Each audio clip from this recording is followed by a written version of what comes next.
Bonjour tout le monde, on est avec Alex, fondateur de Père et Fiche. Salut Alex. Salut. Merci d'être venu. Très bien, et toi? Bah écoute, je suis très bien installé. Impeccable, c'est vrai qu'on est plutôt pas mal ici. On a une petite heure devant nous pour parler de Père et Fiche et de tes différentes expériences. Ce sera un peu court, on devra un peu choisir, mais c'est comme ça. Faire le tri. Yes, on va faire le tri. En gros, est-ce que tu peux nous expliquer de manière assez synthétique ce que c'est Père et Fiche? Eh bien écoute, Père et Fiche, c'est un concept de street food de poisson spécialisé dans le burger de poisson. Plus simple possible. Ça, Restauration rapide, format poisson. Ok. Et ça, c'est venu comment le projet? Alors, en fait, avec mes potes du coup qui sont mes associés aujourd'hui, on était en dernière année d'études à Schema. On se retrouve en master entrepreneuriat. Et en gros, il y avait une matière qui s'appelait business plan, je crois. Il y en avait qui avaient des idées, d'autres qui n'en avaient pas. Et du coup, tu créais des groupes et tu montais une sorte de business plan viable. Et la vraie histoire de pourquoi. La vraie. L'officieuse. Putain. En fait, la vraie de vraie, c'est qu'en gros, la matière était le vendredi matin. Ok. Et le jeudi soir, nous, on avait les soirées étudiantes. Et en fait, en M2, il y avait quasiment que des gens matures qui sortaient plus, sauf nous. On s'est un peu retrouvés, on était 4 à la base, maintenant on n'est plus que 3. On s'est retrouvés tous les 4, limite un peu en mode personne ne voulait se mettre avec nous. Et à côté de ça, il y avait Dano qui avait l'idée qui était cool, et du coup on s'est dit, bah vas-y, on va bosser dessus. L'idée un peu de base, c'était que lui, vu que sa famille, il vient de Sifour, en dessous de Toulon, et sa famille, ses grands-parents, ils étaient pêcheurs, ses parents, ils avaient une grosse poissonnerie à Sifour. Donc il était vraiment dans le poisson depuis longtemps et il voulait faire un peu un truc 2.0 dans le poisson, tu vois. Donc à l'époque, on appelait ça le Big Fernand du poisson. Yes. Et donc en fait, on se met ensemble, on commence à bosser dessus, ça nous fait marrer, c'était cool. Le semestre fini, on a une note de merde. Et du Faudra coup, leur envoyer aujourd'hui. Bah ouais, mais notre directeur de master, tu vois, il nous disait en vrai c'est stylé et tout, poussé. Et en fait, il nous dit vas-y, faites des concours, tu vois. Et en fait, on commence à faire des concours, mais vraiment en plus à l'arrache, parce qu'à la fin du semestre, on n'a même pas prévu de continuer à bosser dessus, tu vois. Et en fait, on commence à gagner quasiment tous les concours qu'on fait, qui étaient, tu vois, des concours nationaux au niveau de l'entrepreneuriat. On avait fait Challenge Pépite, on avait fait 100 jours pour entreprendre, on avait eu un article. Bon, en fait, en gros, on gagne des trucs. Et d'un coup, on a un article, en fait, on a Challenge qui m'appelle. Et il nous dit il y a un article à faire, les 100 startups pour investir en 2017. Mais non. Et on veut que vous soyez dedans et tout. Et ça, la vraie histoire, je crois que je l'ai jamais raconté en plus. Enfin, en vrai, mais bon, maintenant. On tient un exclu. Ouais, on tient une exclu. Il m'appelle genre à 9h du mat vendredi. Ok. Et donc, du coup, jeudi soir, soirée étudiante. Bien et en fait, sûr. je venais de me coucher à 8h du mat. Donc, j'avais fait, tu vois, genre 18, 20h, 8h du mat. Donc, j'étais vraiment complètement défoncé. Et donc moi je vois le message et je leur dis je suis en cours, je vous rappelle début d'après-midi, tu vois, parce que je me suis dit il faut que je dorme un peu. Et ils me disent si c'est pas bouclé avant 11h, on prend quelqu'un d'autre.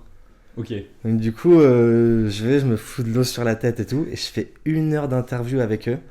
Et en fait j'ai raconté n'importe quoi dans le sens où on n'avait jamais testé les recettes.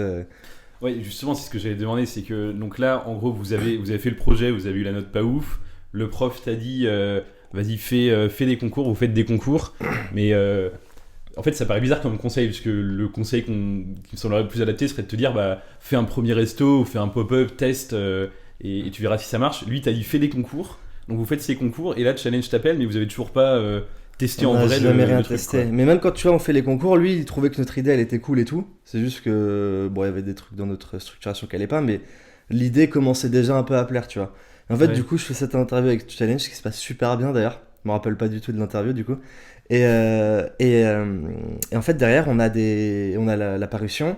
Et tu vois, on a plein d'invests qui commencent à nous appeler. Il y avait Steve Burgraff du coup de Big Fernand qui nous avait appelé pour développer le truc avec nous. On avait eu le directeur marketing France SNCF qui nous avait contacté. Un des boss logistiques de Lego aussi, tu vois. En fait, là, on se dit, en vrai, il y a quand même beaucoup de gens qui sont chauds, tu vois, des mecs en plus qui pèsent dans le business. Donc, on s'est dit, vas-y, on continue à pousser. Et de là, on continue à travailler dessus. On refait des concours et tout. Et en fait, derrière, on se dit, vas-y, on monte à Paris. Et on va lancer le truc, quoi. Ok. Et donc à ce stade-là, vous aviez enchaîné les concours, mais vous aviez genre pas vendu de burger, quoi. C'était un projet. On n'avait jamais rien testé. Tu vois, même quand on a eu l'article dans Challenge, même nous, on n'avait jamais fait un test de recette encore. C'est énorme. Et après, on a fait un test rapide chez mon pote à Sifour, mais bon, c'était n'importe quoi en vrai. Et on avait refait après 100 jours pour entreprendre, où on avait gagné sur la catégorie food. Et après, en fait, on monte à Paris. Moi, entre-temps, sur les 4, j'étais le seul qui avait, vu que j'étais déjà beaucoup dans le marketing et tout, j'avais pris un CDI chez Yahoo avec qui j'avais bossé avant, qui se fait racheter par Verizon, là, le telco, où ils avaient tout fusionné avec Microsoft. Moi, je faisais mon CDI, en parallèle, on développait Père et Fiche. Et en gros, on a fait un an à Paris où on a commencé à comprendre comment tu vas récupérer un prêt à la banque, comment tu trouves ton local, comment tu structures ton truc et tout. Et du coup, septembre 2018, le premier resto a ouvert. Ok. Et du coup, là, ça faisait combien de temps que vous aviez commencé ce projet étudiant? Enfin, en gros, il y a eu combien de temps, tu vois, entre le moment où vous avez commencé à en parler entre vous et cette ouverture? En soi, c'était septembre 2016 où tu vois, on était rentré en M2, donc jusqu'à juin 2017, on était en cours.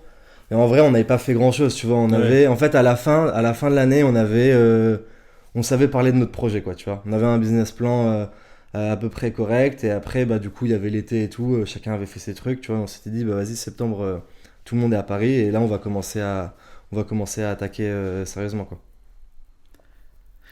Vraiment, c'est marrant comme histoire parce que je trouve que ça donne un peu un contre-exemple, tu vois, du discours dominant sur l'entrepreneuriat qui te dit le seul truc qui compte, c'est de tester rapidement ton idée.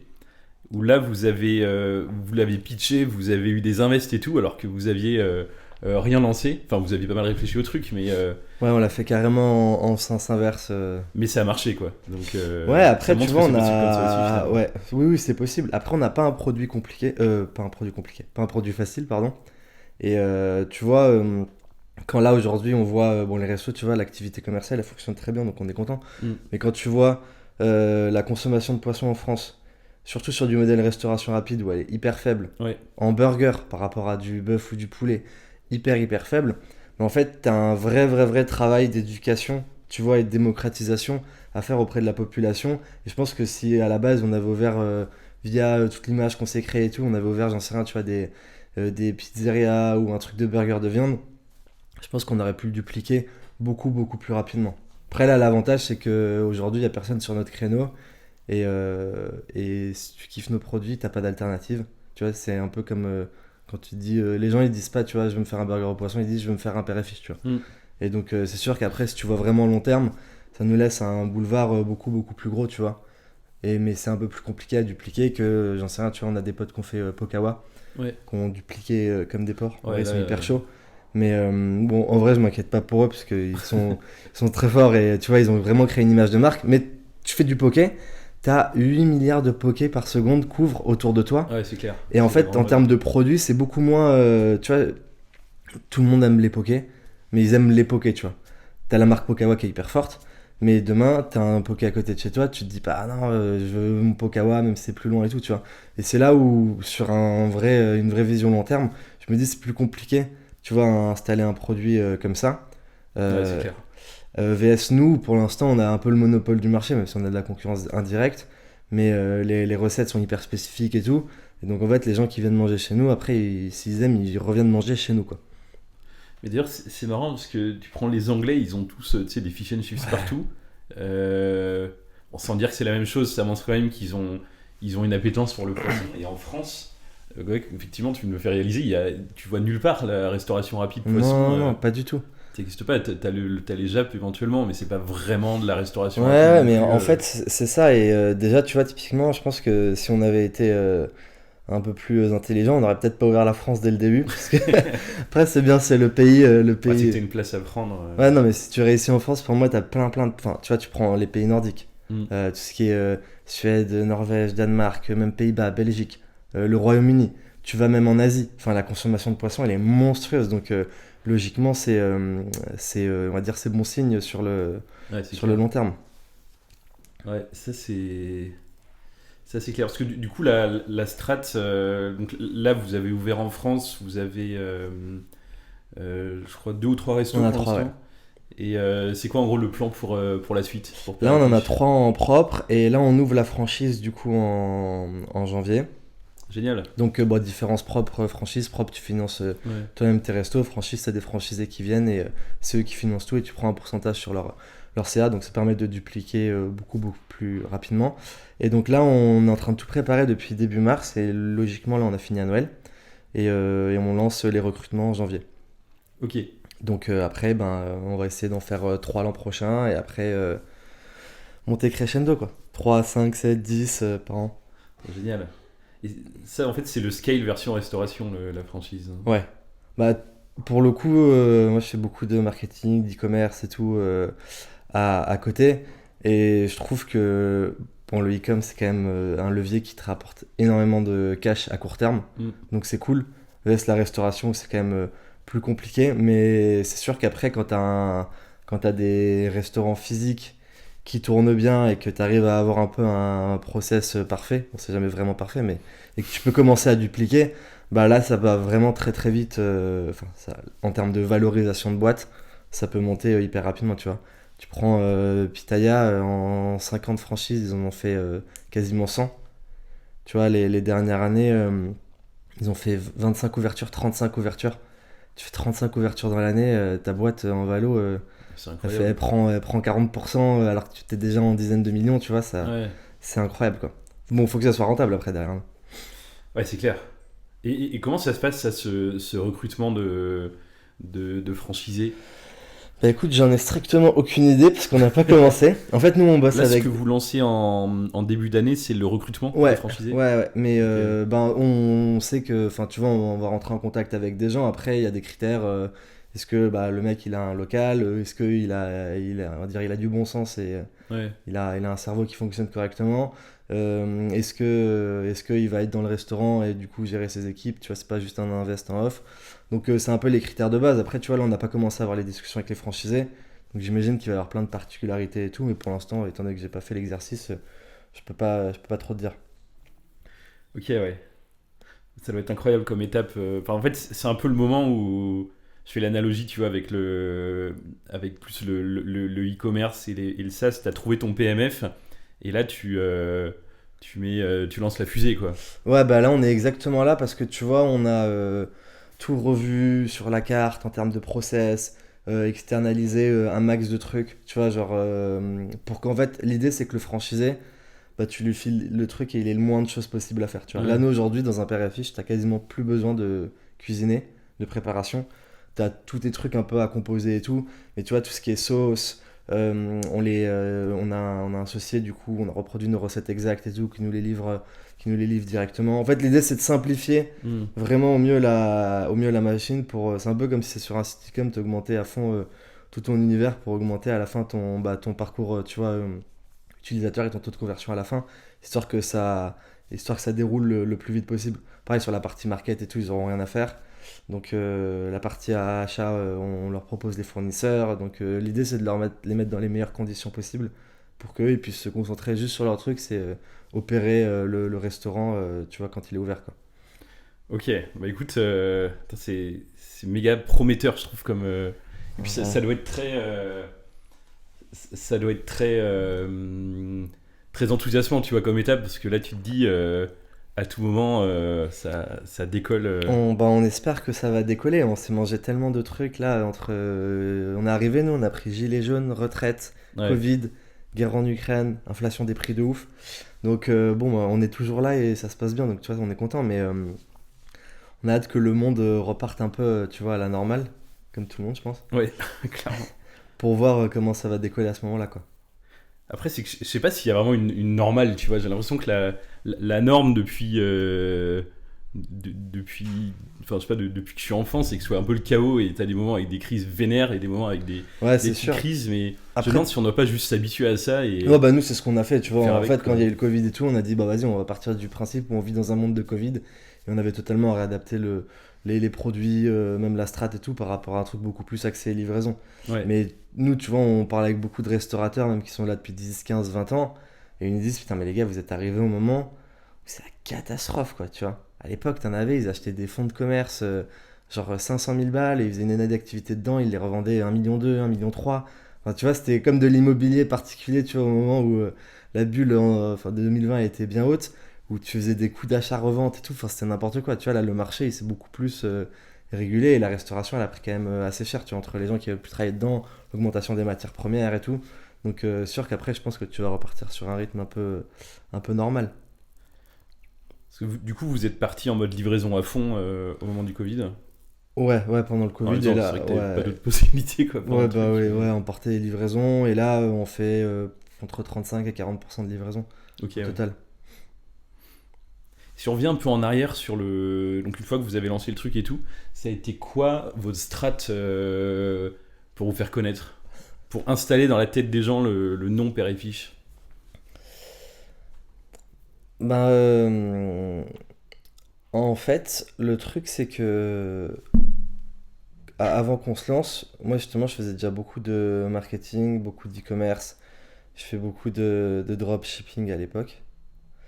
Et j'avais déjà un peu cette vision, tu vois. J'ai un meilleur pote avec qui je bosse beaucoup là, qui avait une agence d'influenceurs.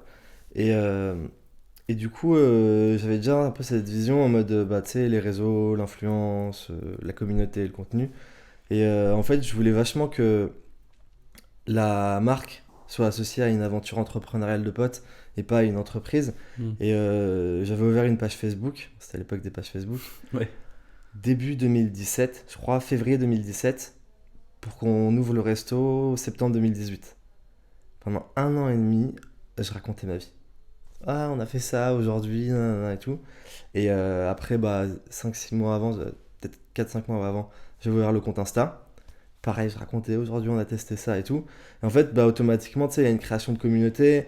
Il y a, tu vois, bah, des gens qui commencent à suivre le truc. Quand on a ouvert le resto, on avait 8000 personnes sur Facebook et 4000 sur Insta déjà, tu vois. Et donc, automatiquement, bah, il y avait déjà un premier engouement. Et en plus, moi, j'en faisais des caisses en mode.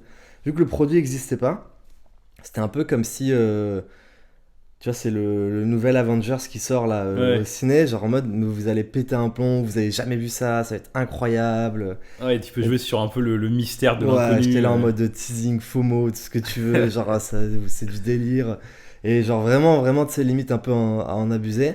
Et après, l'avantage qu'on avait, c'était que vu que le produit n'existait pas, tous les gens qui venaient, c'était que des saveurs un peu nouvelles qui goûtaient, tu vois. Hmm. Et donc ça fonctionnait. Et en fait, bah ça a été la vraie première brique. Et après, quand on a ouvert, ben on n'avait pas bien géré nos budgets, tu vois, nos réparts, donc on n'avait pas de budget marketing. Et donc j'avais fait full Insta, donc en mode hyper agressif sur le contenu dès le début, tu vois. Et à bloc d'influenceurs. Genre on en a fait 240 en 6 mois. Ok, ouais. Donc on y allait comme des Et bourrins. c'était quoi comme typologie d'influenceur? Franchement, on a fait toute la food à Paris. On l'a récupéré. Tu vois, on avait même pas d'agence RP et j'avais pris entre 80 et 90 articles médias. Mais après, j'étais en mode, tu vois. T'étais en mode tryhard, tu contactes les mecs à la main. J'étais en mode travail à la chaîne où j'étais là, je récupérais, je faisais des extracts Excel de tous les côtés, Enfin, énorme. les MP, mail, tout ce que tu veux. Et en fait, vu que le produit n'existait pas, encore une fois, bah, les gens ils étaient intrigués, tu vois. Et tu vois, les influx, j'ai contacté toujours un peu à l'heure bah, avant le déj ou avant le dîner. Et en fait, à chaque fois, je faisais double touche, message privé Insta, mail, je mettais mon numéro, tac, message personnalisé, je disais tac, tu peux m'appeler, c'est Alex et tout. Et en fait, j'avais des gens, ils m'appelaient. J'avais des gens, ils m'appelaient tout le temps. Ouais, en plus, je sais même pas qui c'était parce que tu sais, moi j'envoyais à la chaîne. Ouais, c'est un tel, tu m'as envoyé un truc, je peux venir et tout avec des copines. Bah ouais, vas-y et tout. Et en fait, à chaque fois, je me pointais au resto et tu sais, je les accueillais. Et en gros, il y en a plein, plein, plein avec qui je suis devenu pote. On se faisait des soirées dans le resto. Enfin, En fait, énorme. petit à petit, après, ils revenaient avec des gens, etc. Et tu vois, nous, dès le début, l'idée c'était que on n'a jamais fait ce truc de on peut prendre une photo avec toi. Genre j'allais les voir en mode très cool, mais je leur laissais vachement d'espace, histoire que tu sais un peu ils se sentent bien, et tu vois parce qu'il y avait des fois des célébrités et tout, et l'idée c'était que bah, ils aient l'impression un peu d'être dans un truc à part, tu vois, à notre niveau, mais en mode qu'ils se disent, bon, bah, ici, au moins, tout le monde me laisse tranquille, c'est cool et tout, parce que quand tu commences à être vraiment connu, Ouais, c'est c'est une sûr. problématique. Et en fait, après, tu vois, il y en avait, ils disaient, ah, bah, vas-y, tiens, tac, tac, tu veux un verre, ok. Et là, tu commences à parler avec eux, boum, et après, tac, tu fais une soirée, ah, bah, tiens, viens, la prochaine fois, je fais ça. Et en fait, petit à petit, tu vois, ok, bon, bah, je peux venir avec un tel. Et en fait, on a eu plein, tu vois, on a commencé par la food, on a élargi lifestyle, sport, on a fait télé-réalité, ça cartonnait, tu vois. Et Et ça, tu dis que c'était avant l'ouverture, du coup? non, non, ça c'était tous les influx, c'était à partir de l'ouverture. Ok, ouais. Parce que bah, du coup, ils venaient au restaurant, ils mangeaient et tout. Ouais. Mais tu vois, en personne connue, on a eu des. On a eu quoi en rappeur? On a eu Al Capote, Mokobe, on a eu Mister V, Énorme. on a eu Asap Rocky qui est venu manger cet été, tu vois. Après, on a fait beaucoup de collabs avec des youtubeurs, 2, 3, 4, 5 millions, tu vois. Mais Et tout ça, t'arrives à mesurer l'apport de notoriété ou même ouais, bah de l'apport de trafic? notoriété il est monstrueux, clairement, tu vois. Et tu vois physiquement le nombre d'abonnés qui augmente ou Ouais, des trucs comme ouais. ça? Il y Ouais. avait eu des trucs. Franchement, on avait le top 3 sur du Insta. On a eu une femme qui s'appelle Nesrine, c'est Ness Beauty sur Insta. Je sais plus combien elle a parce qu'elle est bien montée maintenant, mais tu vois, quand elle commençait à venir chez nous, elle était à 150, 200 000 et tout. D'ailleurs, elle commande régulièrement. Et la première fois où elle poste, tu vois, on prend 1000 abonnés en 24 heures. Énorme. Tu vois, on avait eu Bastos aussi de la télé qui est venu plusieurs fois. Première fois, il poste, tu prends ouais, entre 1000 et 1005. On a eu Natania aussi, pareil, télé-réalité. En fait, tu vois, moi, télé-réalité, j'aime bien parce que vu que c'est des personnes qui sont habituées à faire des placements de produits de tous les côtés, Oui, ça choque personne. des fois, on a des influx, tu vois, ils ont 10 000 abonnés, un peu, tu sais, mood parisien, artiste, là, incompris. Et ils viennent et en fait, ils se prennent. T'as tout, tu vois, dans les influx, t'en as des très cool et des moins cool, comme dans les entrepreneurs, ce que tu veux. Et là, ils se prennent vraiment pas pour de la merde. Ils disent, ouais, qu'est-ce que je peux avoir? J'ai une invite. Tu sais, il se pose dans son coin, il fait 3 photos éclatées, genre il va te prendre le logo, il monte pas en avant le produit et tout, et il repart. Et donc, bon, ces trucs comme ça, pour moi, c'est pas rentable et c'est pas intéressant. Tu vois, par exemple, Natania, elle est venue, elle a quasiment quoi, 1 million sur Insta. Elle vient, trop cool, tac, elle commande plein de trucs. Elle nous fait une story, mais qui fait genre 12 ou 15 stories. Elle montre les produits, Ah elle les ouais. goûte et tout. Elle fait, mais les gars, c'est incroyable et tout. Et elle, tu vois, on prend 1500 abonnés en 24 heures. Et en fait, quand tu prends 1500 abonnés en 24 heures, bah, le lendemain, tu le sens sur ton CA, tu vois, que ça pump à fond, quoi, tu vois. Et Parce après, que dès le lendemain, les mecs viennent ou ouais, commandent. ouais. Et après TikTok, Incroyable. il y a eu des Enfin, on va cas. y venir. On en parle après. Mais même YouTube, tu vois, on a fait Florian Hanner 3 fois. Alan Food Challenge là aussi et Fast Good Cuisine et Ah Fast ouais. Good Cuisine la vidéo elle est à quoi à 2 millions 3 2 millions 4 de vues et en vrai n'importe quoi raz de marée je crois qu'on fait x3 sur le CA la semaine d'après quoi tu vois Ah ouais. et tu vois Fast Good Cuisine et il y a un peu eu le même phénomène après avec TikTok mais énormément de familles de Suisse Belgique toute la France qui viennent. Bon, ils viennent pas à Paris juste pour nous. On en a eu, hein, on a eu des mecs, ils ont dit on est venu de Bruxelles juste pour tester, tu vois. Mais en fait, ils viennent quand ils sont à Paris, c'est une adresse qu'ils ont notée. Ouais. Et tu vois, à chaque fois, les parents ils nous disent putain, c'est mon enfant tu vois, qui a vu sur Fast Good Cuisine ça. Et bah, du coup, vu qu'on veut lui faire manger du poisson, ils ont dit bah là, c'est là que je veux manger le poisson et tout, tu vois. T'as un Et côté pédagogique limite, quoi. ouais, de ouf. Non, mais de ouf en fait. Et TikTok, ça a été un peu le même phénomène. C'est en mode, bah, c'est les enfants qui emmènent les parents manger le poisson, tu vois. Et les enfants, ils sont tout contents parce qu'ils sont là en mode, bah tiens, tu vois, tu voulais que je mange du poisson, bah ici, je veux bien manger le poisson, tu vois. Enfin, c'est marrant. Mais c'est vrai que ça, c'est. Ouais, t'as réussi à rendre le poisson cool, quoi. Quelque part pour les enfants. Bah en fait, nous, c'est le gros défi. C'est comment tu rends un produit qui à la base est pas sexy et qui donne envie à personne, tu rends ce produit-là en mode à la mode et qui donne faim, tu vois. Parce que nous, on est vachement sur le côté porn food, Ouais. bouffe réconfortante et tout, tu vois. Donc c'est vraiment, nous, tu viens chez nous pour te faire plaisir avec du poisson. Bah, justement, parlons de TikTok. Moi, c'est ce que j'ai vu sur ton compte. Et bah, je me souviens plus exactement des chiffres, mais c'est un truc de zinzin. Genre, vous avez des centaines de milliers de vues sur plein de vidéos. Peut-être parfois, t'as dû taper le million, je sais plus. Ouais, Enfin, on en a c'est. quelques-unes quand t'appelles C'est Mignon. un truc de ouf et ça me fait. Enfin, j'ai un peu scrollé, j'ai vu que votre compte, vous l'avez lancé il y a genre méga longtemps. Enfin, à l'échelle de TikTok, je veux dire, Ouais. dont on parle vraiment à fond depuis assez peu cette année, finalement, tu vois. Je pense que vous étiez en avance sur la vague. Ouais. Et d'ailleurs, c'est marrant parce que tu vois l'évolution de tes contenus et ce que tu publies aujourd'hui. Ça fait vraiment, effectivement, les comptes où, genre, tu sais, t'arrives avec le burger, tu fais. Ah ouais, et bien tout, sûr. enfin, t'as intégré les codes un peu du truc. Enfin, ça a l'air de marcher super bien, quoi. Ouais, non, franchement, ça fonctionne bien, on est content. Mais ouais, on l'avait lancé à la base avril ou mai 2020. Ok, ouais. Après, on a fait un peu une pause. En fait, on était en confinement et du coup, tu sais, TikTok commence à arriver assez fort en France. Ouais. Mais c'était encore un pari, même, tu vois, en début 2020, Ah de te mettre ouais, ouais. dessus. Bah, moi, mes associés, ils m'avaient dit non, mais c'est quoi, il y a que des gamins qui dansent, tu Ouais. vas ruiner l'image de la marque. Et, euh, et du coup, bah, nous, on était déjà hyper actifs sur tout le contenu vidéo, mais sur Insta à l'époque, avec des vidéos qui n'ont rien à voir, mais tu sais, des trucs. À l'époque, c'était les effets, c'était quoi? C'était les whoosh là. Je sais pas si tu vois, la Daniel Schiffer, un peu où tu filmes ton plan comme ça, après tu fais. T'as un autre plan qui arrive, Ouais, c'est un t'es trop de ce enchaîné. truc, mais. Et du coup, bah, j'avais plein de vidéos, et en fait, je me suis dit, bah vas-y, je vais tout simplement les cut Hmm. et les repost, tu vois. Ça me prenait 2 secondes, en plus, le confinement, j'étais pas débordé. Et je poste, et en fait, à un moment donné, t'as une vidéo, elle fait, je sais pas, 400 000 vues dans la nuit, tu vois. Et genre, je prends 15 ou 20 000 abonnés sur le compte. Genre, tu sais, je me réveille le matin, je Non, fais, c'est un putain, truc de les gars, maboule, et ça. tout. Ouais. Et en fait, comme ça, tu vois, on était monté à 30 ou 40 000 abonnés, qu'avec des reposts.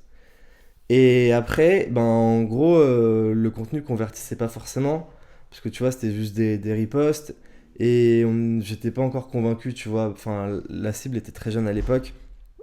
Du coup, on avait un peu laissé en stand-by, et je crois, mai 2021, on a commencé à refaire des tests, et là, on s'est dit, bah vas-y, go, en vrai, je pense qu'il y a un truc à faire.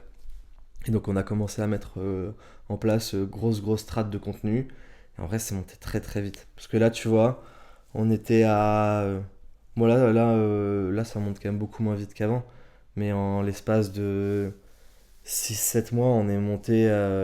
Si je te dis pas de conneries, en janvier, on avait 220 000 abonnés. Donc, tu vois, on a fait 40 à 220 000 abonnés en 7 mois, quoi.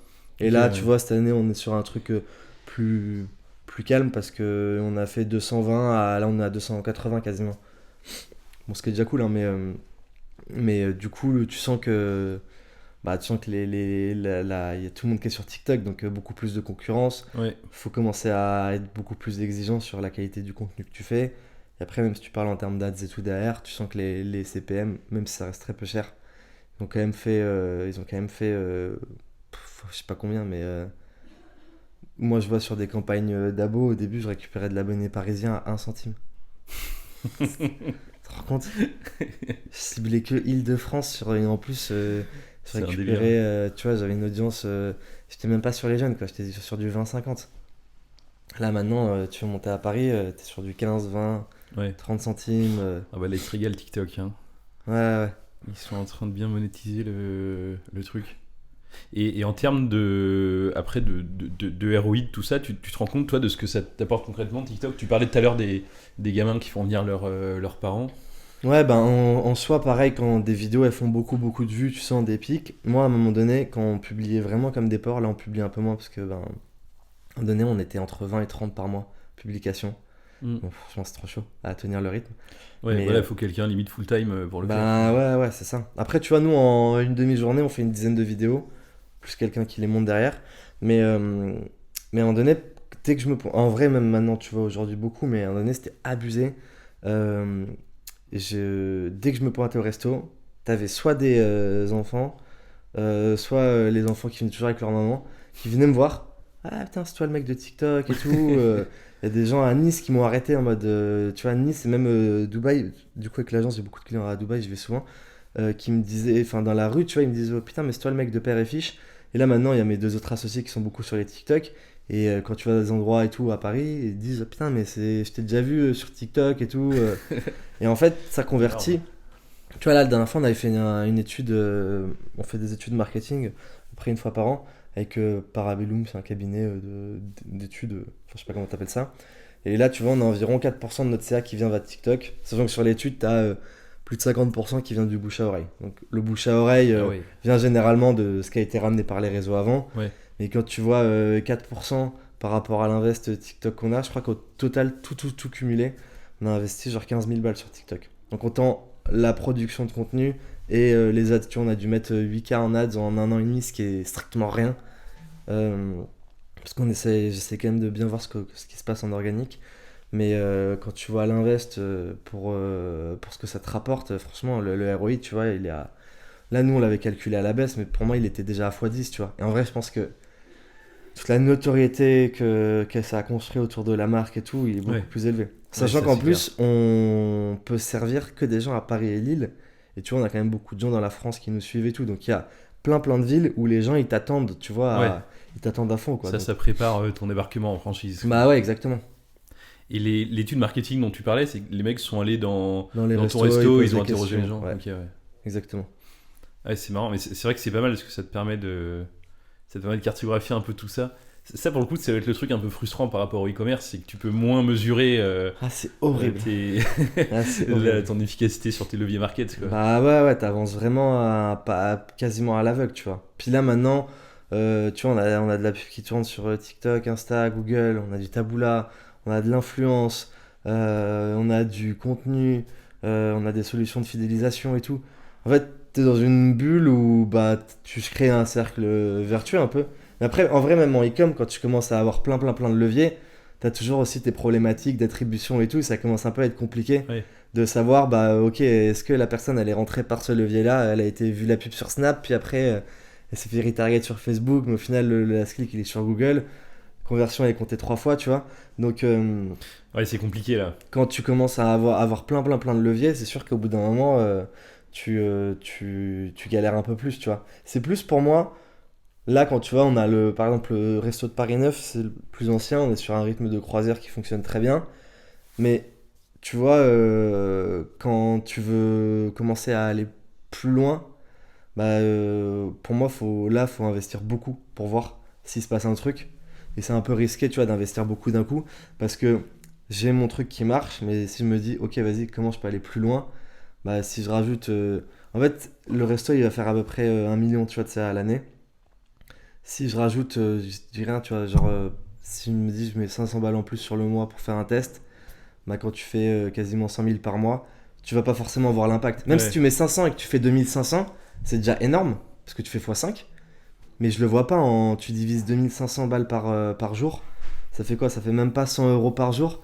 Donc en fait, ça va te rapporter 3 clients par jour. Tu le sens pas du tout passer quand t'en fais entre 100 et 150. C'est là où c'est un peu plus compliqué. Ou alors il te faudrait un système de mesure hyper spécifique pour ton test, tu vois, genre, tu sais, comme les codes promo où tu sais exactement. Ouais. Mais bon, même là encore. Bah sur ça, tu vois, on l'a testé avec du click and collect et tout, mais le problème c'est que via du levier ads, pour moi, c'est pas du tout scalable parce que click and collect, c'est des gens à proximité. Ouais. Donc quand tu cibles un point avec un rayon à 1 km autour, tu fais le tour, fais le tour en 2-2, quoi. C'est un micro levier très rentable, mais qui te fait un petit complément de revenu. Par contre, en revanche, tu ouvres un point de vente, tu mets en place toute la strate d'un coup, là tu vois le truc directement, quoi. Ça, pour le coup, ça va être intéressant en termes de data quand tu vas ouvrir des franchisés, c'est que... Grave. Bah après, en fait, pour moi, le next step où là, ça peut vraiment partir en couille, c'est t'as 20-30 restos, tu commences à couvrir toutes les villes de France et tu commences à faire des vrais OP au niveau national et tout, tu vois. Parce que là, nous, on a plein d'idées, plein de plans, de collabs, même YouTube et tout, avec des gros youtubeurs. Mais moi, aujourd'hui, ça me fait chier de payer un youtubeur 10 000 balles quand derrière sa vidéo, elle peut cartonner, mais je peux livrer des gens que dans 2 villes. C'est trop de perdition, tu vois. Ah, c'est clair. Oui, alors que quand tu pourras dire, bah voilà, dispo dans, t'as une liste de 15 villes. Ouais, là, tu vois, c'est là où... C'est un autre délire. Et c'est pour moi, ça, c'est la vraie frustration, tu vois, par rapport à un e-com. C'est que ton e-com, ben, dès le jour 1, tu peux livrer déjà toute la France, ce qui est déjà énorme. Voire même l'Europe et tout. Ouais. Ça, c'est la magie du e-commerce. Et tu parlais de solutions de fidélisation, tu fais quoi concrètement? En gros, on a... alors attends, parce que c'est... Il y a eu c'est un gros dossier. Non, mais tu sais, on a plein de solutions qui sont interconnectées et tout dans le resto, mais en fait, on a une solution qui s'appelle Pongo, qui est une sorte de programme de fidélité dématérialisé. Et en fait, on a des bandes de commandes à la McDo. Pongo est plugué dessus. Quand tu te logs, t'as un truc en mode... en gros, tu peux rentrer ton numéro. Et en fait, ton numéro, à chaque fois que tu le rentres, c'est comme si tu te loguais une fois sur ton programme de fidélité. Ouais. Donc, t'as pas de carte et tout, mais à chaque fois que Oui, tu te logs, c'est comme ça te McDo. reconnaît. Ouais. Et donc du coup, plus tu viens, plus t'as de points, plus t'as de points, plus t'as de cadeaux. Et nous, derrière, on a tout un back-office avec nos SMS. À côté de ça, on a la solution. Et on a en parallèle Sendinblue, tu vois, sur le mailing, où on récupère tout. Et en parallèle, on a le click and collect. Donc le click and collect, à chaque fois sur les commandes, on récupère les téléphones et les mails. Et après, sur toutes les commandes à emporter et en livraison, on a un petit trou, comme les Citycom, tu sais, la roue pour gagner des cadeaux. Ah ouais, le En fait, Wii-O. Ouais, quand tu veux participer à ça, tu rentres ton nom, prénom, mail, téléphone et tu mets un avis. On prend de la data. Et en fait, Propre. pareil, téléphone et mail, ça retombe. Et du coup, tous les téléphones, on les a répertoriés par typologie de personnes, fréquence de visite, etc. Donc nous, on peut push des campagnes SMS comme on veut derrière. Et sur les mails, pareil, on a le truc classique newsletter, quoi. Et après, on a des séquences automatiques sur tous les gens qui ont commandé en click and collect et tous les gens qui ont participé au petit concours. Tu vois, on leur met des séquences auto et à chaque fois, généralement, on les incite à commander, tu vois, généralement en click and collect. Et donc, il y a toute cette partie-là.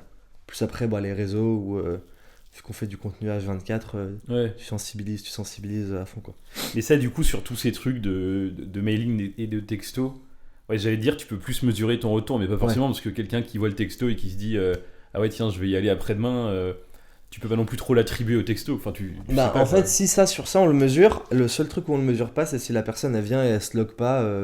Parce qu'en fait, si toi, tu reçois le texto, tu viens chez nous, et quand tu commandes, tu mets ton numéro, on va savoir que tu as reçu le texto Ouais, et que ok, tu as mis ouais. ton numéro. Franchement, les gens, quand ils commencent un peu à jouer à ce truc de mettre son numéro, généralement, tu le mets tout le temps. C'est sûr que si la personne, elle décide de plus le mettre parce que ça la saoule, là, on perd la conversion, quoi. Moi, j'ai un problème sur mon compte McDo. C'est un peu le même principe, tu vois, mais je sais pas, ça fait 2 mois, je crois que mon code que j'utilisais depuis 4-5 ans ne passe plus. Malheureusement, Et du coup, tu vois, McDo, typiquement, doit se dire que je l'utilise plus, alors qu'en vrai, je viens quand même assez régulièrement. Nous, sur ça, il n'y a pas de problème technique, donc... Ça, c'est cool. Mais c'est vrai que Pongo, j'en ai pas mal entendu parler. C'est un truc français, il me semble, Ouais. qui est assez jeune. Et, Ouais, ils ont 4 ans, je crois. Mais non, franchement, c'est cool. Et tu vois, tu ils ont. recommandes. Ouais, de ouf. De ouf. Ils ont. Même, tu vois, nous, on a un numéro virtuel mis en place avec eux. Ce qui fait que quand tu appelles au restaurant, si on répond pas, tu as une messagerie personnalisée, tu vois, que j'ai fait qui est en mode un peu marrante. Et en fait, je te dis, tu vas recevoir un message avec toutes les infos. Tu reçois un SMS. Je te dis, désolé, on est dans le rush, on n'est pas dispo. Si tu veux commander, c'est par là. Et tu as un lien qui redirige vers le site en mode commande emporter et livraison. Et du coup, nous, on traque le nombre de personnes qui ont ouvert le SMS et qui ont cliqué sur le lien. Après, je sais pas si elles ont commandé derrière, mais du coup, ça te donne un indicatif. Et tu vois, on a plein de trucs comme ça avec eux qui fonctionnent hyper bien. Et non, franchement, la solution, elle est top. Ok. Bah écoute, propre. Autre sujet dont. D'ailleurs, attends, Ouais, j'en dis-moi. profite parce que la dernière fois, j'ai fait un podcast avec eux et ils Ouais. m'ont censuré. Donc, je vais Ah. passer mon message ici maintenant. Mais vas-y. Et tu vas me dire ce que t'en penses. Ils ont tu sais, quand tu te logs sur le back-office, Ouais. tu mets ton mail et ton mot de passe, et en fait, la case se souvenir de moi ne fonctionne pas. Aïe. Tu vois. Ça, c'est Je- terrible. C'est terrible, on est d'accord. Et ça fait 1 an que je leur dis, ça me fait de la peine à chaque fois. Et ils ont pas envie de m'aider sur ce point. Donc Pongo, si vous me regardez, sachez que cette intervention sera publiée sur les réseaux derrière. Et j'espère que vous agirez rapidement. Le message est passé. Génial. On les embrasse. Ouais, exactement. Bon, je pense que ça va être réglé vite. Je te le souhaite en tout cas. Ah, on va voir, hein. On va voir s'ils nous aiment bien ou pas. Après, avec Chrome, tu peux Mais non, sauvegarder ça ton fonctionne podcast, non pas. Ah non, c'est ça qui. Non, mais je sais pas, il y a un putain de problème. Peut-être Et... passer le message à Google aussi, dans Hein le doute. Google, si vous me regardez, je passais des messages à tout le monde. C'est ça. Sujet que j'avais noté aussi un peu à discuter, Non, attends, ça on y viendra après. Le paid, du coup, tu disais, toi en fait, t'en fais sur tous les canaux où tu fais déjà de l'organisme. Ouais. En gros. Donc, genre, du coup, t'es assez large, quoi. T'as TikTok. TikTok, Insta, on en fait pas trop. pas trop. Du paid. Tu sais, il y a toujours cette rumeur un peu de pousser de la pub, ça fume un peu ton organique. Ah ouais. Bon, écoute, moi j'ai pas trop de versions par rapport à ça. En vrai, en plus, j'ai 3 potes dont mon meilleur pote qui sont aussi H TikTok, donc à chaque fois, ils me sortent leur data et tout. Bon, après, tu sais, c'est un peu le discours régie. Ouais. Mais surtout que tu te dis que, en fait, ce serait un peu contre-intuitif que leur algo fonctionne comme ça parce que techniquement, t'es leur client, tu vois, quand tu dépenses de Bah l'ads ouais, chez de eux. ouf. Mais tu sais, en gros, c'est un peu en mode si tu commences à payer, t'es un peu dépendant derrière du paid pour booster tes vues et tout. Ouais, Et franchement, bon, dans tous ces trucs, tous les réseaux sociaux, il y a toujours des rumeurs comme là en ce ouais, les moment, ils grosses disent légendes ouais, urbaines. TikTok, faut faire des vidéos de plus d'1 minute, si Ouais, ça, faut faire des longues descriptions, faut pas trop mettre de hashtag. Il y a pas de. Enfin, pour moi, la base du truc, c'est tu fais du contenu intéressant et mais ça c'est fait ça, ouais. déjà 90% de tes résultats. Mais du coup. Ouais, TikTok, on pousse pas trop en ads. Et après, Insta quand même plus. Google sur du search et du local là. Hmm. Et on fait du Taboola aussi. Du coup, surtout, enfin, toutes les zones, Paris, Lille, sur tous les médias. Et Taboola, ça, je connais pas super bien, c'est diffusé où après? C'est du natif, tu sais, t'as Taboola, Outbrain et tout. C'est Ouais, les articles en bas de page ok, sur ouais. tous les médias, genre Le Monde, Le Figaro, tu sais, ils sont plugués à tous les médias français. Et en gros, généralement, ces articles, c'est des trucs à la con, là, tu vois. Vous ne découvrirez jamais ce qu'il a trouvé au fond Ouais, de son ouais. jardin. Tu Oui, c'est souvent cliques. nul, ces Ouais, trucs-là. ouais, toujours ça sert à Enfin, rien. c'est des hooks vraiment Ou éclatés, c'est, mais. tu sais, genre, j'en sais rien. Cher célibataire, ces 10 Ouais. destinations sont faites pour vous en 2022. Et en fait, quand tu cliques dessus, bah, l'article il est en 10 pages et à chaque fois ils te refont charger dès que tu changes de page. Tu sais, t'as toute une série d'ads qui, euh, qui rechargent et c'est des gars, ils sont trop forts ceux qui font ça. Tu sais, c'est de l'arbitrage. Consiste à payer ton trafic moins cher que ce qui te rapporte. Donc en gros, sur tout ce qui est Taboola, Outbrain et tout, le trafic est très très faible. Tu peux payer ton clic. Bon là, je sais plus combien c'est, mais à l'époque, tu vois, tu pouvais le payer 2-3 centimes. Et du coup, bah, si toi derrière tu lui mets un article en 10 pages, t'as 10 fois tes pubs qui recherchent sur les 10 pages, Hmm. et peut-être que ton visiteur, tu l'as payé 3 centimes, il te rapporte 4. Donc t'as fait 1 centime de marge dessus, mais quand tu commences à dépenser 100K, 200K par mois en ads, bah, en fait derrière c'est monstrueux quoi. C'est marrant. Donc, eux, ils produisent les articles un peu nuls que tu décrivais et ils Alors, placent tes pubs dessus. alors Taboola en fait c'est juste une régie comme Facebook est une régie, tu vois, donc ils Ouais, produisent, mais ils ont juste des emplacements à dispo. Et c'est juste qu'après, bah, tu vois, il y en a qui font du dropshipping sur tout ce qui est Taboola, et il y en a plein qui sont mis dans ces trucs d'arbitrage, là où l'idée c'est de faire des blogs totalement à la con avec que des trucs, tu sais, découvrir les 10 femmes de ces footballeurs, ouais. enfin tu vois, et du coup c'est que du contenu vraiment putaclic de ouf, où tu as des articles, et derrière les gars ils te blindent de pubs sur leur page, parce que plus il y a de pubs, plus ça leur rapporte de l'argent, quoi. C'est smart comme business. Ça pourrit un peu Internet, mais c'est smart. Ouais, bah moi j'avais des clients qui faisaient ça et franchement ils dépensaient mais comme des porcs, tu vois. Et il y en avait un, je sais plus ce que c'était, mais il avait fait un article en 50 pages. Et c'était euh, 2 personnes, tu sais, genre en mode obèse, dégueulasse, tout mal dans leur peau, avec l'image à côté où c'était en mode limite sportif de ouf. Et c'était Ouais. en mode Avant, après. découvrez comment ce couple-là est passé de ça à ça. Et en fait, le gars, il t'explique, tout a commencé pendant l'enfance, blablabla. Mais c'était une série, quoi, le truc. Et tu faisais page suivante, page suivante, page suivante. Et en fait, je sais pas combien Ah oui, il. en fait, c'est un peu comme des diaporamas ou des. C'est ça, ouais. Découvrir ce que sont devenus ces 15 footballeurs. Ouais. Ouais, t'as un enchaînement de Parce pages. que Ok. si tu mets tout sur la même page, bah lui, il va gagner moins Ouais, d'argent bien avec sûr. la Ouais. pub. Donc si à chaque fois que tu mets suivant, même s'il n'y a pas beaucoup de texte, t'as toutes les pubs qui rechargent, bah lui, il encaisse de l'argent, tu vois. Ça te donne envie de monter C'est un incroyable. business. Mais il y a des. Bah, il y a moyen, mais c'est ouf. Et après, pour que ça marche et que les. Que leur. Que finalement leur revenu d'aide soit intéressant, il faut aussi que t'aies vraiment des gens qui cliquent, tu vois, au bout d'un moment, Ah j'imagine. bah ouais, mais c'est pour ça qu'en Et fait, c'est le cas. le truc est le plus putaclic possible, parce Ouais, que plus ça clique, moins tu payes ton clic cher, tu vois, ouais. et plus eux, ils encaissent. Donc vraiment, c'est vraiment bah, jongler entre combien ça m'a rapporté via les ads et combien moi j'ai payé mon trafic, quoi. Ça, c'est un grand moment parce que je découvre les dessous d'un truc que j'ai vu pendant des années, tu vois. Ça fait des Ah, années qu'on est moi, exposé à ça. on pourra faire un podcast sur les choses sombres d'Internet. J'ai vu pas mal de choses. Il y a beaucoup à dire Ah là-dessus, ouais. clairement. En termes de financement, comment vous y êtes pris pour Père et Fiche? Écoute, nous on a mis 10 000 chacun Ok. de nos Et sous. tu disais, vous êtes 4 du coup, c'est ça? Là on est plus que 3. On en a Ah, un ok, ouais. qui nous a quittés il y a 1 an et quelques. Mais on a mis 10 000 chacun. Et en vrai en plus, bon, tu vois, il y avait beaucoup de comptes courants. Donc je crois que l'investissement en part pure était de 3 000 chacun, tu vois. Mm. Euh, on avait fait 10 000 avec un crowdfunding. On avait dû récupérer quand même 20 ou 30 000 balles avec tous les concours qu'on avait gagnés. On a pris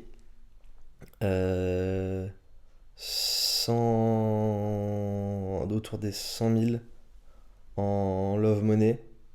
Donc bon, des invests qui ont été assez gentils avec nous. Et après, prêt à la banque de 400 ou 430. Ok, ouais. Et voilà. Et pas de levée de fonds. Non, rien, aucune levée. Et après, financement du coup En propre, dette bancaire sur Ouais. deuxième, troisième. Et Et puis autofinancement aussi du coup avec avec vos chiffres d'affaires. quoi. ouais. Ouais. Après, là, on va sûrement lever sur 2023 un peu, parce que vu qu'il y a la franchise et tout, on commence un peu à être à court de cash. Donc, Ça te demande d'investir beaucoup la franchise. ouais, quand même autour des 100 000. Et c'est pour quoi comme typologie de T'as dépenses. bah, les gars qui nous accompagnent, avec qui on développe tous les trucs, t'as tout ce qui va être les documents légaux, t'as la partie Ouais, alors c'est vrai que ça, personnelle, enfin tu vois, quand tu commences à ouvrir les franchisés, il faut des mecs qui les gèrent, donc t'embauches. vous Donc, allez avoir un siège. bah là on a déjà nos bureaux, tu vois, au-dessus du premier resto à Paris. Donc pour l'instant c'est un peu notre siège et on va rester là, et après à voir bah, comment ça se développe. Nous, tu vois, en soi, le truc, c'est que la grosse masse salariale, elle est dans les restos, quoi, tu vois. On Ouais. a, là, on est, je crois, quoi, on est trois fondateurs, on doit être 1, 2, 3, 4, 4 ou 5 en plus au siège, en comptant les alternants et les CDI, tu vois. Mais pour moi, là, on peut tenir ce rythme-là encore 1 an et quelques, tu vois. Donc en soi, en vrai, même si tu vois, tu scales à fond, bah, toute la masse salariale, elle va partir dans les restos et Ouais. Parce que t'as besoin de combien de personnes pour faire tourner un resto. bah, un père et fiche, tu comptes une dizaine de personnes. Ok, Autant directeur, manager et tous les employés. ok, ouais. Et du coup, ouais, donc ça c'est une structure qui doit être répliquée après sur Ouais. chacun des franchisés. Oui, donc ça fait un investissement quand même assez conséquent pour quelqu'un qui couvre un resto père et fiche quoi, derrière. Bah, Pour un en soi, franchisé. s'ils rachètent le fonds de commerce, pour moi, tu vas finir à 500 000 à peu près. Mm. Si tu fais de la location pure, tu vas finir à 200 000 300 000. Mais du coup, tu auras un loyer généralement un peu plus élevé, quoi. Ouais. Mais du coup, après, bah, en soi, là, nous, on sort entre 20 et 30% d'EBITDA sur les restos, quoi, en activité commerciale pure. Parce qu'après, en gros, tout le bénéfice des restos sert à financer les dépenses de développement, du Ouais. siège et tout. Donc bon, là, on crame tout, là, pour l'instant. Ouais, bon, c'est cours normal Ouais, pour une boîte encore assez jeune. Tu réinvestis tout à balle, ouais, voilà, je pense qu'on en a encore, tu vois, tu fais tapis.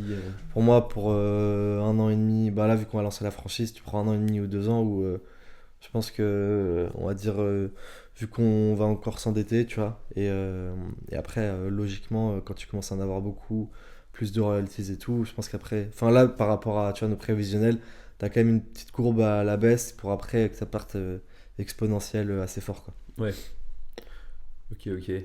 Et toi, t'as monté une agence aussi, du coup, à côté. Ouais, Forcément, enfin, j'imagine avec tout ce que t'as été amené à faire, et t'arrives à trouver le temps d'aider d'autres personnes. ben en fait, ouais, le truc, c'est que moi, en fait, je me suis retrouvé dans le marketing. Je regardais déjà beaucoup un peu de choses sur le marketing. Mm. Et j'étais toujours un peu là en mode putain, mais c'est cousin, c'est stylé, vas-y, viens, on monte une marque et tout. Mais genre, je me suis jamais dit, tu vois, je veux faire de l'entrepreneuriat. Et, et en fait, quand j'étais en stage, je pars en gros, j'étais à Schema, on fait le M1 en France, je fais mon M2 en Chine, on fait 4 mois là-bas, on Mm. avait 9 heures de cours par semaine, on faisait Ouais, que fallait s'occuper. sortir. Nous, on avait un appart, on était 6 dans la coloc, on avait un énorme écran, on faisait des concours de Mario Kart toute la journée et tout. Genre, vraiment, C'était où en Chine, ça? à Suzhou. Ok. On était 400 sur 2 immeubles. euh, et du coup, que des apparts de 4 ou 6 personnes. C'était n'importe quoi. Dans Suzhou, c'est juste à côté C'est à côté de Shanghai, non? ouais. C'est à 20 minutes en train de Shanghai. Ouais, j'y Enfin. suis allé. Et t'es allé en Chine? Ouais, je suis allé passer un mois à Pékin, 2 semaines à Shanghai. Trop stylé. Et j'étais allé passer une journée à Suzhou. Ouais. Putain, moi j'ai trop kiffé la Chine. Ouais, c'est incroyable comme pays. C'est incroyable. Et mais tu vois, c'est les trucs où je suis grave content d'avoir vécu là-bas parce que pour moi, tu vas en touriste à Shanghai, bon, c'est cool, hein, mais ça a rien à voir. Et il y a des pays, tu vois, Japon, je suis jamais allé, mais j'ai pas envie d'y aller en mode 2 semaines, je visite, j'ai limite envie de me foutre sur place Ouais. et tu sais, de comprendre les galères du quotidien et tout, tu vois. Et je trouve que c'est là la culture chinoise et tout, mais j'avais pas du tout envie d'y aller à la base parce que les Chinois sont pas très bien vus en France, tu vois, culturellement et tout. J'entends jamais quelqu'un me dire, ah putain, je suis fan des Chinois. Ouais, c'est Mais- plus rare que le Japon, effectivement. Ouais. Mais putain, là-bas, incroyable, ils sont trop cool. Et en vrai, technologiquement, moi j'étais 2015, ils étaient déjà plus avancés que nous aujourd'hui, 7 ans après, tu vois. Ouais. Il y avait tout sur WeChat, ça te faisait ton WhatsApp, Ouais. ton compte en banque, tes réseaux, C'est super rapide. ton média, c'était n'importe quoi, tu vois. Et bon, du coup, j'étais là-bas, je faisais que sortir et je me suis dit, bon, vas-y, faut que je trouve quelque chose à faire de ma vie. Donc je commence à chercher des stages et tout. Je fais un premier stage de césure chez Kiabi, rien à voir. Je sais pas comment je me suis retrouvé là-bas, mais je voulais travailler dans les fringues et tout. Bon, en fait, je me suis rendu compte très rapidement que c'était pas pour moi. Et en fait, j'ai un pote qui fait l'ouverture des bureaux LinkedIn à Paris, qui s'appelle Pierre-Alexandre. Et, en gros, c'était 2015, ouais. Et je l'appelle et tout, et il me dit, mec, faut que tu bouges dans les boîtes américaines dans le digital, c'est n'importe quoi. Genre, tu vois, c'est le Far West. Et du coup, je dis ok, je commence à me former, mais comme un porc. Je fais toutes les formations Google, Yahoo, les trucs YouTube et tout. Et du coup, je fais ma première césure chez Yahoo. Incroyable.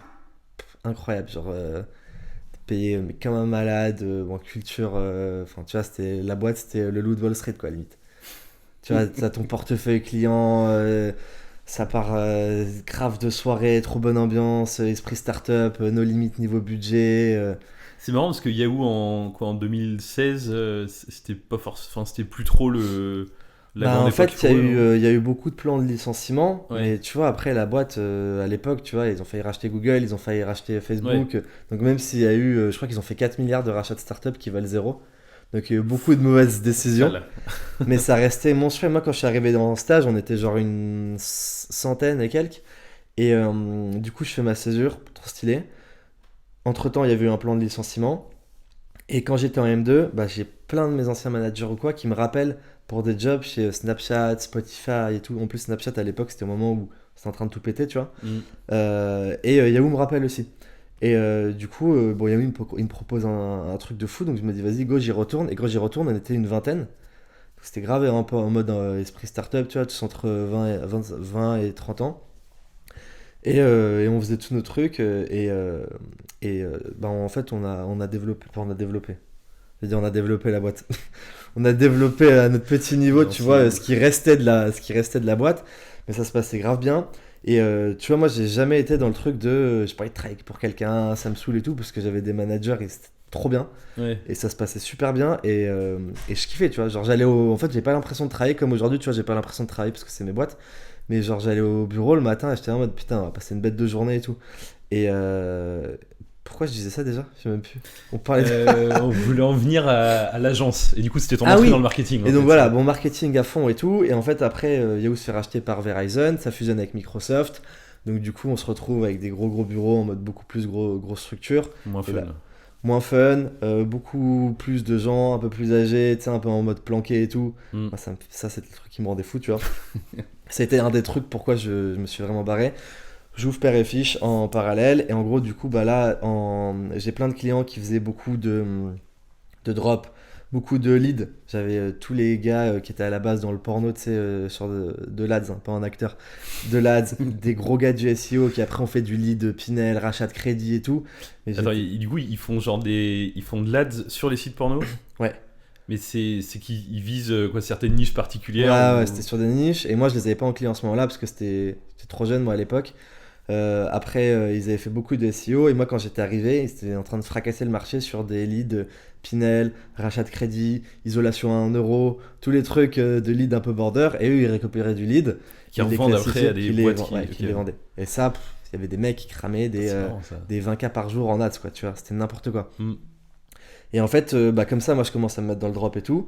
Et derrière, j'ouvre Père et Fiche, et vu que ça marche assez rapidement bien en termes de réseau, com et tout, je commence à avoir plein de marques qui me contactent pour travailler avec moi. Et au début, bon, je disais non, non. Et en fait, après, quand j'ai arrêté le drop, parce que ça me saoulait, tu sais, c'était trop un peu cyclique. Ouais. Je trouve que la phase d'apprentissage, tu gères une entreprise entière depuis ton ordi dans ta chambre tout seul. C'est ouf pour apprendre, parce que moi, c'est ça qui m'a le plus appris. Mais c'était très compliqué de garder des trucs sur la durée.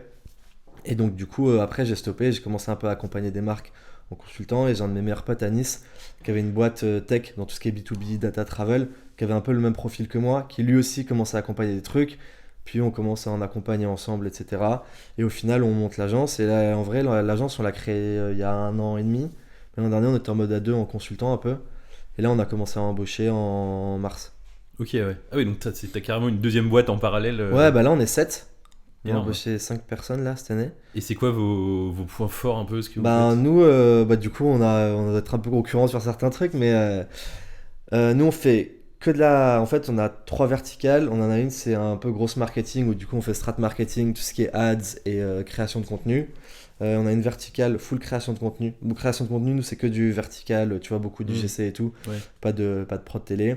Donc, sur la création de contenu, soit tu veux de la pub, soit tu veux du snack content, c'est un peu en mode content organique à poster sur tes verticales Insta, TikTok et tout. Et après, l'autre, c'est branche full TikTok, où c'est strat, content et ads. Ou là en plus, vu ce que tu fais pour Père et Fiche, je comprends que Ouais, je on a- comprends que les marques soient chaudes pour. Non, en bosser fait, avec c'est toi ça, là-dessus, c'est qu'à quoi. la base, nous, on avait que la partie vraiment, tu sais, très com, grosse marketing. Et en fait, l'offre, elle est puissante, mais elle est dégueulasse à comprendre, tu vois. Je pense que vous avez peut-être un peu la même problématique. Quand t'as un client qui est pas éduqué, Mm. où tu commences à lui expliquer, là, on te met une strat en place, on va regarder ta durée de vie client, tes taux de conversion, tes séquences mailing et tout, etc. C'est... Ouais, Et en fait, c'est bien quand t'arrives à aller récupérer des grosses marques e-com et tout qui sont déjà matures, la discussion elle est fluide.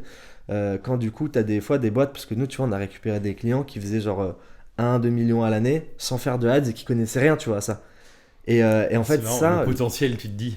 Ouais, non, Incroyable, mais ouais, quoi. putain, franchement, il y a des trucs. Et moi, en vrai, quand je vois ça, je dis, tu vois, là, on est en train de récupérer une marque, elle fait 100 000 visiteurs par mois, elle faisait beaucoup d'influence avant, et là, elle fait plus rien. Elle a même pas des mails de panier abandonné, s'il te plaît. Ah mais non. Ouais, c'est Et la tu base. vois, moi, je me dis un truc comme ça, en fait, c'est pépite, quoi, tu vois. Ah Parce ouais, que là quand- tu te régales. Bah ouais, et du coup, en fait, on avait ça, et après, justement, par rapport à TikTok et tout, beaucoup de demandes TikTok, et beaucoup de demandes content aussi. Et on en faisait un peu en mode au début pour dépanner. En fait, on s'est rendu compte que en vrai, on a un rapport qualité-prix sur les ads qui est monstrueux, tu vois. Parce on a beaucoup de créateurs à dispo et on vend ça vraiment pas cher. Donc les marques, en fait, on a fait le test avec quelques marques. Elles ont pété un câble en mode putain, trop stylé et tout. Et du coup, on a dit vas-y, on crée une verticale sur ça. Et en vrai, bah écoute, ça fonctionne bien. Mais là, on a lancé les 2 autres verticales, on les a lancées il y a 1 mois là. Donc Ok. là, c'est tout Ah oui, récent. c'est. Et là, on est en train de refaire tout le branding de la marque et tout. Et donc, il n'y a rien qui est, enfin, il y a rien qui est visible même en ligne. On a un site qui est dégueulasse. Logiquement, à Noël, tout est prêt. Propre. C'est propre d'arriver à gérer ça en plus de Père et Fiche, quoi. Tu dois avoir des journées bien énervées. Ouais, après, en gros, moi, sur l'agence, je fais quasiment plus rien d'opérationnel. Parce que moi, mon associé qui a sa boîte, bah, il a ses bureaux de sa boîte et de l'agence. On est à Nice. Ok, ouais. Dans le même truc. Donc lui, il gère vraiment toutes les équipes en opérationnel et tout. Et du coup, moi, j'ai plus une partie un peu bizdev et en mode lead magnet et tout, via même tout le contenu que je fais en parallèle. Et du coup, entretien, relation client et tout. Et l'idée, c'est qu'après, sur la partie opérationnelle pure, je sois pas dedans pour que du coup, ça soit le plus fluide possible. Parce que sinon, en vrai, c'est ingérable. Ouais, c'est clair. Ouais. Vraiment, Vous avez plusieurs boîtes. Ah, vous avez les bureaux. Enfin, toutes les boîtes ont les bureaux ici, vous. ouais. Ouais, donc c'est. Ouais, tout le monde est au même endroit, donc c'est. Bon, ça aide déjà, ça, ouais. Ça aide pas mal, ouais. Mais même avec ça, ça fait quand même des. Bah ouais, parce que Des là, bons il y en a quoi? 3 qui tournent, vous? Ouais, c'est ça, ouais. Ouais, tu vois, mais en vrai, même déjà 3, même si t'es, je pense, au même endroit, le fait de se placer des points, des réunions avec Ouais. les associés, les équipes et tout, tu te rends compte que t'es très vite dans le jus. Ouais, c'est clair, ouais. Tu te bats un peu pour les salles de réu, Ouais. Pour les Puis créneaux et tout. ton temps, c'est compliqué, quoi, après.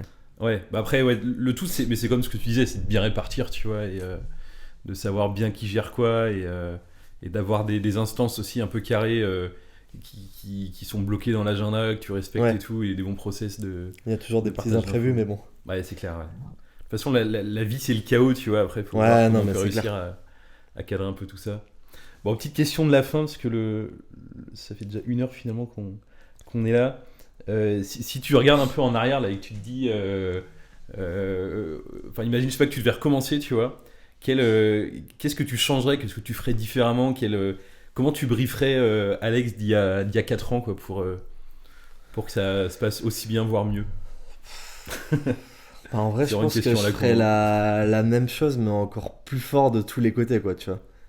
Parce que moi, je suis toujours un peu le profil en mode, bah, vas-y, il y a ça, on y va, tu vois. Ouais, Et on voit. toujours OP. Ouais, c'est ça, en mode très. On passe à l'action et après on réfléchit.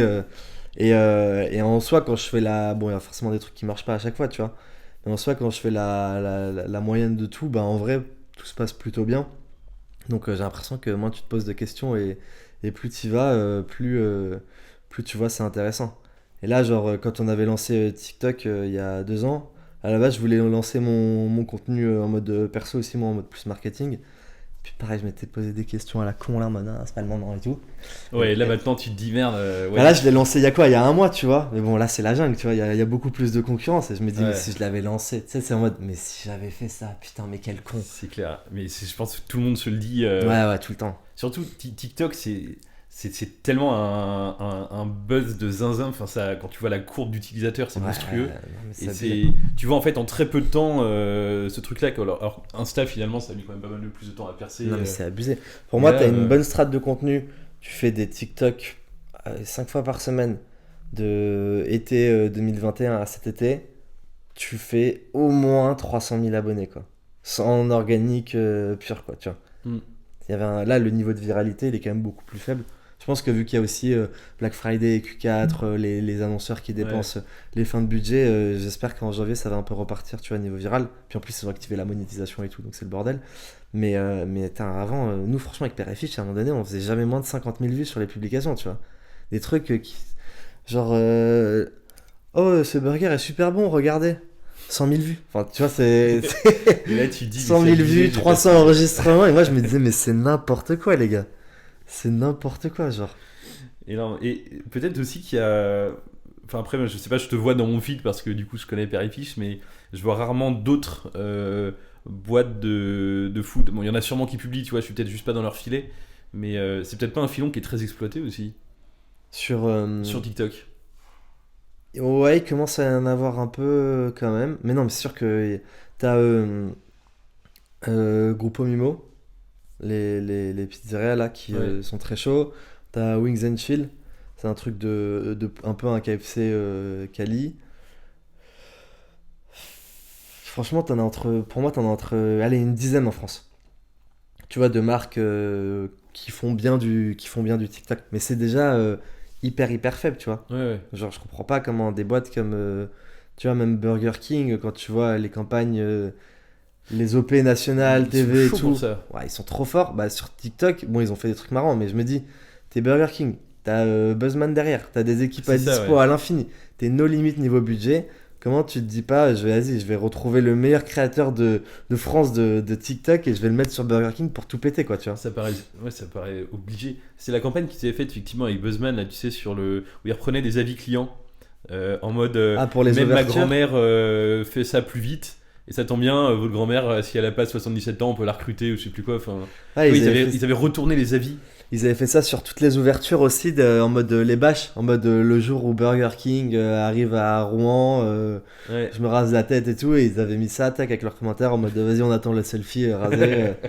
Ah, franchement, Mais ils sont trop chauds. forts. Mais c'est vrai que s'ils mettent ce même niveau de créativité sur TikTok, ils peuvent casser le truc, quoi. Ouais, parce que tu vois, en vrai, sur les OP nationales télé et tout, moi, chaque fois, on voit les trucs, et à chaque fois, je me dis, putain, mais les bâtards, ils sont trop chauds, quoi. Ouais. Ils sont trop forts. Genre, c'est abusé le niveau de créativité qu'il y a, et c'est toujours des idées hyper efficaces, innovantes et tout. Et je trouve que sur les réseaux, même bon, en vrai, sur Insta, c'est éclaté ce qu'ils font, tu vois. Et, C'est bizarre ça. et je trouve ça, après, bon, peut-être qu'il doit y avoir des trucs politiques et tout en interne. Mais Et parce que j'imagine, enfin, des agences comme Buzzman, enfin, ça me semblerait bizarre qu'elles puissent pas suivre, tu vois, sur TikTok, Insta, parce que. bah enfin, y ouais, a pas de après raison, peut-être quoi. que vu que Mais- c'est pas leur expertise, tu sais, pour ce pourquoi ils sont reconnus, peut-être que tu sais, c'est Ouais. un peu un service additionnel et ils s'en foutent. Parce qu'après, entre gérer des réseaux et faire des pubs télé, t'as pas les mêmes budgets et tu gagnes pas. C'est sûr, ouais. Donc je pense qu'ils ont aussi peut-être moins d'intérêt on va dire, à se faire beaucoup connaître pour leur expertise en mode social, quoi. Ouais, clairement. Clairement. Bah écoute, on y est. Merci beaucoup pour cette discussion. Merci à toi pour l'invitation. Et puis, très chaud de refaire ça dans un an pour voir Vas-y, ce que carrément. ça ouais. aura donné sur tous les plans, notamment les franchises qui vont Putain, embarquer. j'espère qu'il y aura des trucs intéressants à dire. Ah bah sûrement. Sûrement. Salut! Yes, ciao. Ciao.